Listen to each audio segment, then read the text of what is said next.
একজন পীর সাহেব তার মুরিদরে একটা গাধা দিয়েছিল। গাধাটাকে নিয়ে এসে গরিব মানুষ এই গাধা দিয়ে ব্যবসা করতো, এক বাজারের মাল আর এক বাজারে নিত, এইভাবে ব্যবসা করতো। ব্যবসা করতে করতে একদিন হঠাৎ করে গাধাটা মরে গেল।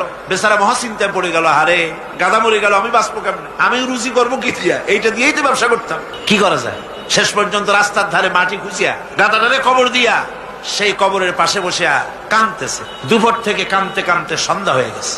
এখন ওই দিন ছিল হাটবার, যারা বাজারে যাচ্ছে, যাওয়ার সময় দেখে যে একটা কবরের পাশে বসে একটা মানুষ কাঁদবে।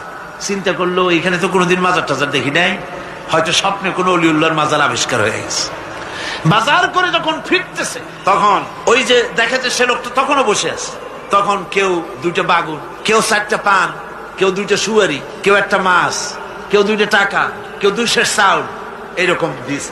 সন্ধ্যার পরে লোকটা যখন চোখ খুলেছে, কত আর কান্দা যায়। এখন বাড়ি যাই, চোখ খুলে দেখে মাশাআল্লাহ কবরের চতুর্দিকে বেগুন, তরি তরকারি, মাছ, পান, সুপারি, চাউল, টাকা, পয়সা। কয়েছে সুবহানাল্লাহ, হাতি বাঁচলেও লাখ টাকা, মরলেও লাখ টাকা শুনছিলাম, সে কথা যে গাধার ব্যাপারে খাটে তা তো জানতাম না।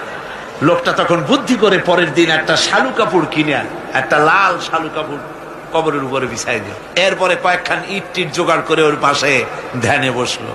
আসতে লাগলো টাকা, পড়তে লাগলো টাকা, বাস টাকা পয়সা আসতে থাকলো। এরপরে মহাপবিত্র ওরস শরীফের ডাক দিয়ে দিল। লোকেরা চিন্তা করলো, জিজ্ঞেস করলো, হুজুর এটা কি, কোন হুজুরের মাজার, তা তো জানলাম না। যে পাথরে খোদাই করতে দিছি না, রাত্রি লেগে যাবে। পরের দিন লোকেরা এসে দেখে মাজারের সামনে বিরাট সাইনবোর্ড লেগে গেছে, হযরত গেদা শাহ রহমাতুল্লাহ আলাইহির মাজার।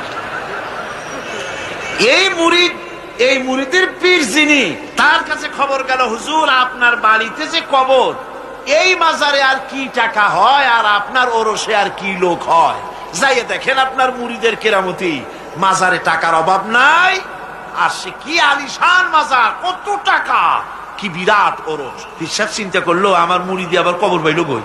মুরিদের বাড়িতে ডাকাইছে, ডাকায় বললো, বেটা সত্যি করে বল আসল ব্যাপারটা কি। কয় হুজুর আপনি গরিবের মা বাপ, আপনার কাছে মুরিদ হইছি, সত্য কথা আপনার না কই যাবো কই। আপনি যে গাধাটা দিছিলেন, ওই গাধাটা মরে যাওয়ার পর তারপরে কি করি, ওটারে কবর দিলাম, আর তার থেকে হইতে হইতে গাদা শাহ রহমতুল্লাহ আলাইহির মাজার বানাই দিলাম।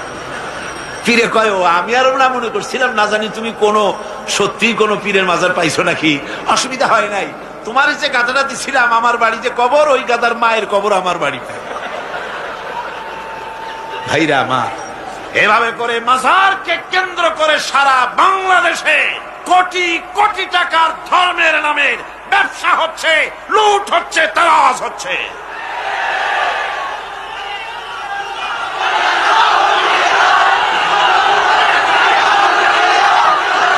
আমার বন্ধুগণ, সুতরাং মাজারে লক্ষ্য করুন, মাজারে সেজদা দেওয়া যাবে না, পীরের সেজদা দেওয়া যাবে না, মাজারে টাকা দেওয়া যাবে না, চাদর দেওয়া যাবে না, আগরবাতি দেওয়া যাবে না, পয়সা দেওয়া যাবে না, মোমবাতি দেওয়া যাবে না। দিবেন আপনারা, দিবেন, কারা কারা দিবেন না।